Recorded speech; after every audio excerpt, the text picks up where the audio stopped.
तक छोड़ने आओ, चलो जल्दी। कोई बात नहीं बेटा, चलो। बहुत अच्छे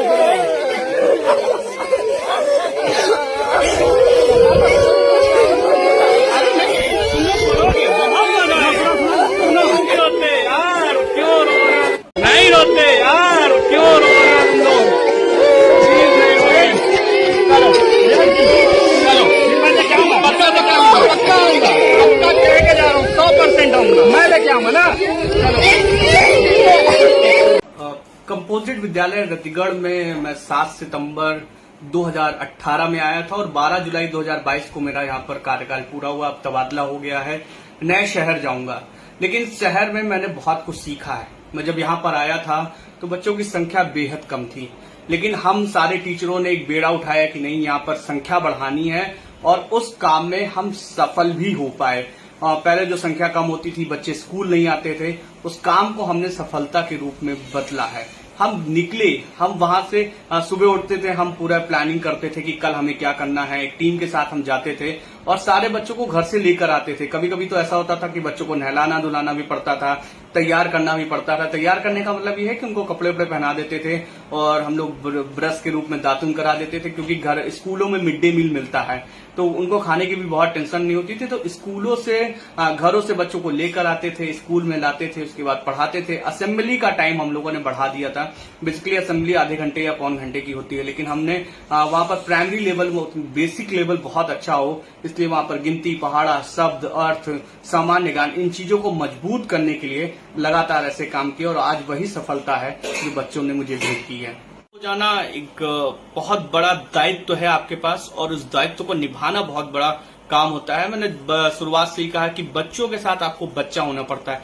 कई दफे ऐसा होता था जब बच्चे बाल कटा के आते थे, स्टाइलिश बाल कटा के आते थे, तो मैं बोलता था और हीरो क्या हाल चाल है, बड़े अच्छे लग रहे हो, और कहाँ से कटाया तो बताते सर वहां से कटाया, तो अच्छा ठीक है, दूसरे का नाम लेता था, तुम भी जाके वहां से कटाना, देखो कितने अच्छे बाल कटाए हैं, और थोड़ा छोटे करा लेते तो बहुत अच्छा लगता। तो आप कभी उनको समझाइए, क्योंकि आप जब डांटेंगे तो वो नहीं समझेंगे, फिर वो गुस्सा करेंगे आपके ऊपर और गुस्से में बहुत सारी चीजें खराब हो जाती है। तो आपको करना ये है, एज ए शिक्षक मैं ये मानता हूं कि आपको बच्चों के सामने, उनके सामने जो समस्याएं हैं उनका समाधान सिर्फ आपके पास है। क्योंकि बहुत सारे ऐसे मौके आते हैं जब बच्चे अपने माँ बाप से नहीं कह पाते, आप अपने घर से नहीं कह पाते हैं, तब वो जाकर अपने टीचर से ये बात कहते हैं, और जब वो टीचर से कहते हैं तो उस समस्या का समाधान भी सिर्फ आपके पास है। सरकार सुविधाएं देती है, शासन प्रशासन आपकी मदद करता है, करना आपको है। मैंने किया है, मेरे जैसे बहुत सारे टीचर कर रहे हैं, और मैं ईश्वर से कामना करता हूं कि ऐसा एक समय आएगा जब सब के सब बेसिक की ओर होंगे और प्राइवेट संस्थाओं की जो वसूली है उस पर बहुत तगड़ी लगाम लगेगी।